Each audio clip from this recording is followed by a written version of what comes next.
हाँ तो अनुज सर, मैंने आपको आज इसलिए बुलाया कि अपने इस कोचिंग इंस्टीट्यूट के लिए हमें एक आंसर की तैयार करनी है रविवार की प्रीलिम्स के लिए।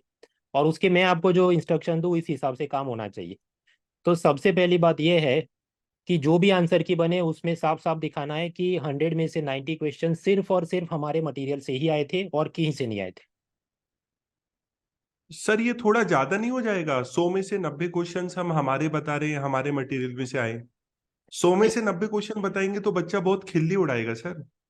भाई वो आपको टेक्निक आनी चाहिए। देखिए, अगर मैंने ये पढ़ा है वो क्लास में कि गुजरात का कैपिटल गांधीनगर है, और फिर अगर जो यूपीएससी पूछे झारखंड का कैपिटल क्या है, तो बस वो हमारे मटेरियल में से सिमिलर क्वेश्चन आए, यानी कि वो हमारा क्वेश्चन है, यूपीएससी ने हमसे कॉपी किया है।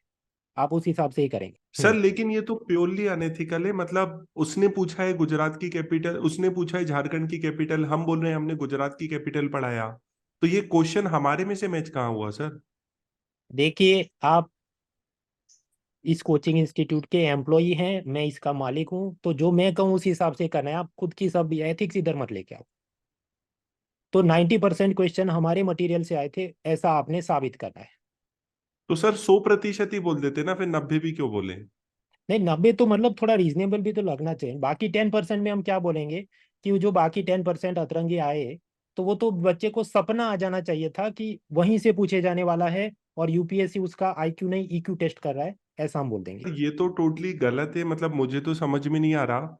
और मुझे तो ऐसा भी लग रहा है बच्चे काफी क्रिटिसाइज करेंगे इसको। अब जैसे ये क्वेश्चन है, मान लीजिए यूपीएससी ने negotiated dealing system order matching के बारे में पूछा, तो फिर आपका इस पे क्या कहना होगा? क्या आप जवाब दोगे? मान लो ये हमारे मटेरियल में नहीं था और 90 क्वेश्चंस में नहीं था, तो फिर हम क्या बोलेंगे इस पे? नहीं तो वो हम कहेंगे ना कि भाई यूपीएससी टेस्टिंग आईक्यू नहीं ईक्यू। यही मेरे भी पूर्वज जो यूपीएससी के कोचिंग धंधे में थे वो भी यही पट्टी पढ़ाते थे बच्चों को कि आईक्यू नहीं ईक्यू टेस्ट करा, ऐसा बोल दो तो तुम्हारा सब वाइट वॉश हो गया, जितने तुम्हारे जुर्म हुए हैं। खैर, आगे बढ़ते हैं। सर ये तो नंबर दिखाने वाली बात हो गई सर। वो वही उसूल है। आगे, जो कोई द हिंदू न्यूज़पेपर में 15 साल पहले अगर कोई टॉपिक आया हो और उसके बारे में यूपीएससी अभी 2023 में प्रश्न पूछे, तो भी हमने यूपीएससी का महिमामंडन यानी ग्लोरिफिकेशन करना है कि भाई वो यूपीएससी बहुत महान है जो उसने हम पे मेहरबानी की और पुराने टॉपिक हमको पूछे। सर यहाँ पे 1-2 साल बच्चे से पेपर नहीं पढ़ा जाता। आप 15 साल पीछे की बात कर रहे हैं। ऐसा कैसे होगा सर? 15 साल के कहाँ बच्चे पढ़ेगा? और दूसरी बात, क्या आपको हिंदी मीडियम के माध्यम का भी तो हमें ध्यान रखना होगा। वो कहाँ मतलब अच्छा खासा कॉन्वेंट और इंग्लिश मीडियम का बच्चा वोकेबलरी नहीं समझ पाता, हिंदी मीडियम वाला कहाँ से वो पढ़ेगा? तो दा हिंदू से प्रश्न आ भी गया तो हिंदी मीडियम वाला पढ़ नहीं पाया, तो क्यों महिला मंडन करेंगे, वो भी 15 साल पुराना सर? आज से 15 साल पहले मैं यूपीएससी की तैयारी कर रहा था, तो बस द हिंदू न्यूज़पेपर मेरा पहला प्यार था। तो बस उसके साथ मेरा रोमांटिसिज्म है। तो मुझे तो बस उसी को जस्टिफाई और ग्लोरीफाई करना है। ये सब हिंदी मीडियम और बाकी सब का क्या है, मुझे कुछ नहीं जानना। मेरा एलिटिज्म है कि द हिंदू ही महान है, और बस उसको पढ़ना चाहिए, भले 15 साल पुराना कुछ पूछे तो भी वो महानता है। सर ये तो आप सीनियर है और जूनियर हूँ और मैं आपकी कोचिंग में काम करता हूँ, तो आप बोल रहे हो इसलिए कर दूंगा। वैसे आत्मा तो मेरी नहीं कह रही है इसको करने की। तो भाई आपको जो भी है अपनी एथिक्स वो मेंस पेपर 4 के लिए बचा के रखिए। उसके बाद अनुज सर, सबसे इंपॉर्टेंट चीज ये है स्पीड।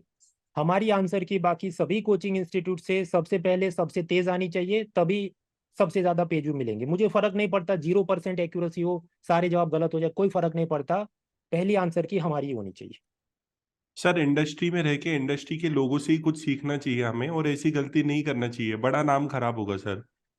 अब नाम की परवाह नहीं है तो वो अलग बात है, क्योंकि पिछले साल ही मृणाल सर नाम के एक एजुकेटर थे, उन्होंने मृणाल.org अपनी वेबसाइट पे पूरी 2 दर्जन गलतियां बताई थी कि स्पीड के चक्कर में कैसे बड़े बड़े इंस्टीट्यूट गलतियां कर देते हैं। सर ये तो इंडस्ट्री में होके इंडस्ट्री में नाम खराब करने वाली बात हो जाएगी अगर हम नहीं सीखेंगे तो। और दूसरी बात, आप करेंगे कैसे सबसे जल्दी?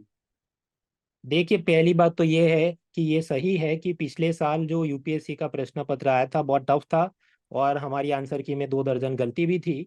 लेकिन वो तो किसको याद है भाई, और यूपीएससी ने अभी तक ऑफिशियल आंसर की 2022 वाली तो रिलीज की नहीं है ना, तो कौन पूछने वाला है। तो सबसे तेज होना चाहिए, इससे कोई फर्क नहीं पड़ता वो सही हो या गलत। और मैं उसकी आपको टेक्निक सिखाऊं, दे दनादन सारे क्वेश्चन चैट जीपीटी को फीड कर देना, और वो जो जवाब बोले ऐसा छाप के अपनी रिलीज कर देना, और कुछ करना नहीं है। सर ये जो स्क्रीनशॉट आपने मृणाल पटेल का लगाया है, उनसे कुछ सीखना चाहिए। वो बोलते हैं चैट जीपीटी डबल ढोलकी और बहुत बार गलत आंसर भी दे देता है। तो स्पीड के चक्कर में हम ऐसा ना कर बैठे कि हमारे 50% क्वेश्चंस गलत हैं। ये मुड़ा पड़े तो खुद ही बेकार आदमी भाई, वो तो कुछ भी बोलते रहेगा। हमको कोचिंग का धंधा चलाना है, हमको 500 करोड़ रुपए कमाने हैं, तो आप करिए जो मैं आपको बोला ना, कि वो जो मुनाल पटेल बोलता है। तो ये तो मतलब तेज आंसर की आनी चाहिए, इसका कोई विकल्प नहीं है। और फिर देखिए एक और चीज, जब आप टॉपिक वाइज क्लासिफिकेशन करेंगे, तो ये प्रश्न जो 2022 प्रीलिम में आया था कि ये नानू का, जय शक्ति, नागबाट सेकंड, बोजा, ये कौन कौन से डायनेस्टी के राजा थे और पेर्स ढूंढने थे।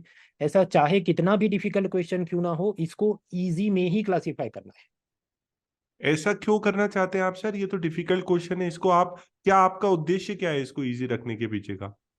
नहीं, इजी होगा तो फिर हम कहेंगे ना कि ये इजी है, ताकि जो बच्चे कोचिंग ज्वाइन नहीं करते उनके दिमाग में हीन भावना है कि ये तो हमको ही नहीं आता क्योंकि हम कोचिंग में नहीं है, तभी तो वो नेक्स्ट ईयर हमारा माल खरीदेगा ना। सर ये तो पूरी तरह से शिक्षा का व्यवसायीकरण है। हाँ तो भाई, कोचिंग का धंधा, मैं पैदा हुआ हूँ क्योंकि मेरे को करोड़पति बनना है, और ये पूरी कायनात की जिम्मेदारी है कि क्योंकि मैं इधर बैठा हूँ और कोचिंग चला रहा हूँ, तो आप मेरे को 500 करोड़ रुपए कमा के दे दो।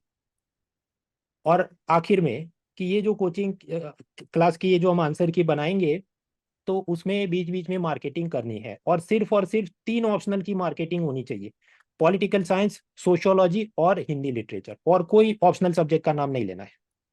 तो व्हाट अबाउट जूलॉजी सर? जो रैंक 4 आई है उनका तो जूलॉजी है। काफी बच्चे मैथमेटिक ऑप्शनल से भी देते हैं, काफी सारे बच्चे जो है वो हिस्ट्री से भी देते हैं, ज्योग्राफी से भी देते हैं। ये तो हमारी दुकान चलाने के लिए हम दूसरे ऑप्शंस की बात ही ना करें, ये बात हो गई ना सर। हाँ तो पर हमारे पास नहीं है ना वो टीचर पढ़ाने के लिए, तो हम क्यों उसका नाम ले? हम बोले कि तुमको पास होना है तो सिर्फ 3 ऑप्शनल है: पॉलिटिकल साइंस, सोशियोलॉजी या हिंदी लिटरेचर, और किसी का नाम आपको नहीं लेना है। जो माल अपनी दुकान में बेचने के लिए उपलब्ध नहीं है, उसका नाम नहीं लेना है। खैर, तो दोस्तों ये तो हंसी मजाक था हमारा। बाकी यूपीएससी की जो ये एग्जाम होनी है रविवार को, उसकी सबसे तेज आंसर की हम नहीं बनाएंगे, क्योंकि एक्यूरेसी से बनाना है तो देरी लगती है। शाम 6 बजे रविवार को हम इसकी आंसर की बनाएंगे। अन अकेडमी का अनस्टॉपेबल चैनल, जहाँ मैं मृणाल पटेल, अवध ओझा सर, अनुज सर और अपने बाकी सारे बड़े एजुकेटर्स आके इसका डिटेल कॉम्प्रिहेंसिव एनालिसिस करने वाले हैं। लिंक सब डिस्क्रिप्शन में दिया है, उसका फायदा उठाइए। और ये जो मैंने अभी तक हंसी मजाक में बोला, वो सब हंसी मजाक था। उससे एकदम विपरीत, मतलब एक्यूरेट, बिना किसी इस टाइप के प्रोपोगेंडा या आपको हीन भावना दिखा। जो डिफिकल्ट है तो हम बोल देंगे डिफिकल्ट है, इजी है तो इजी है। Right, so don't worry about it. We wish you all the best. Let's crack it.